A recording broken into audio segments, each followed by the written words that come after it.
Оштық коомдук унааларга карата рейдтер башталды. Мэр Талайбек Сарыбашевдин буйругу менен жүргүзүлгөн текшерүүдө мыйзам бузуулар дагы аныкталууда. Санитардык жана техникалык талаптарды карманбаган маршруттук таксилердин айдоочулары кемчилдиктерди бир жума ичинде жөнгө салышы керек. Болбосо алар каттамдардан четтетилмекчи. Бишкекте таштанды үчүн айыптардын көлөмү 2 айда 1 миллион сомдон ашты. Бишкекте таштандыны туш келди жерге ыргытуу үчүн айыптардын көлөмү 2 айда 1 миллион сомдон ашты. Бул тууралуу мэриядан билдирет. Айыптар ошондой эле таштандыларды өрттөгөндүгү үчүн дагы салынган. Өзбекстанда өткөн фестивалда Ибарат фольклордук ансамбль жеңүүчү аталды. Өзбекстанда кесиптик ансамбль жана оркестрлер арасында өткөн фестивалда Жумамбедин Шералиев атындагы номер 6 балдар искусство мектебинде окуган Ибарат фольклордук ансамбль жеңүүчү аталды.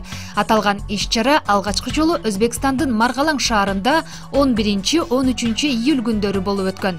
Уюштуруучулардын айтымында фестиваль 2 жылда бир жай айларында өткөрүлүп турат.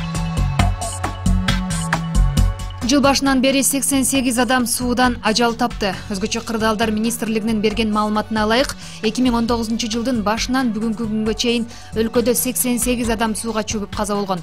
Алардын арасында унаасы менен дарыяга түшүп кеткендер, көлгө чөккөндөр да бар.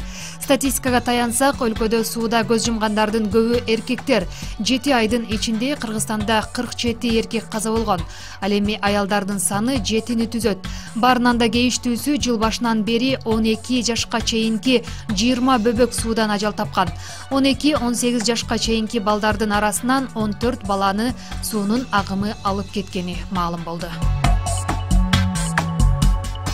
Индия айга экинчи миссиясын жөнөттү. Чандраян 2 аттуу планета аралык кеме дүйшөмбү күнү жергиликтүү убакыт боюнча саат 14:43-тө Индиянын Шрихариката станциясынан ийгиликтүү учуп чыкты. $145 миллион сарпталган бул миссиянын алкагында биринчи жолу космостук кеме айдын түштүк уюлуна конгону жатат.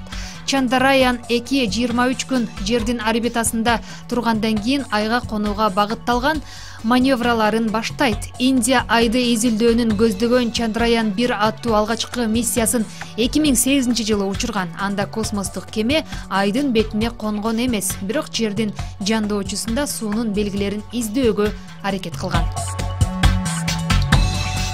Португалияда өрттөн 30-га жакын адам жабыркап, 1700дөй өрт өчүрүүчү унаа тартылган. Португалиянын борбордук бөлүгүндө 8,5 миң гектарды каптаган табигый өрттөн 30-га жакын адам жабыркады. Бул тууралуу 20 Minutes басылмасы жазат. Тилсиз жоо ишемби күнү Каштелу Бранко округунан Вила де Рей муниципалитетинде башталып, Сантарен округундагы Массан муниципалитетине чейин каптаган. Өрт коопсуздугунун маалыматына ылайык күн ысыгандан жана катуу шамалдан улам өрттү өчүрүү кыйынга турууда. Окуя болгон жерге 1700дөй өрт өчүрүүчү унаа, 500 транспорт каражаты тартылган. Медициналык жардам алуу үчүн 30-га жакын адам кайрылган жана алардын бирөө оор абалда экени айтылууда. Жергиликтүү бийлик өрттүн келип чыгуу себебин изилдеп жатат. Өрткө адамдын тиешеси бар экенин жокко чыгарбайт. Полициянын маалыматы боюнча окуяга шектүү катары 1 адам кармалган.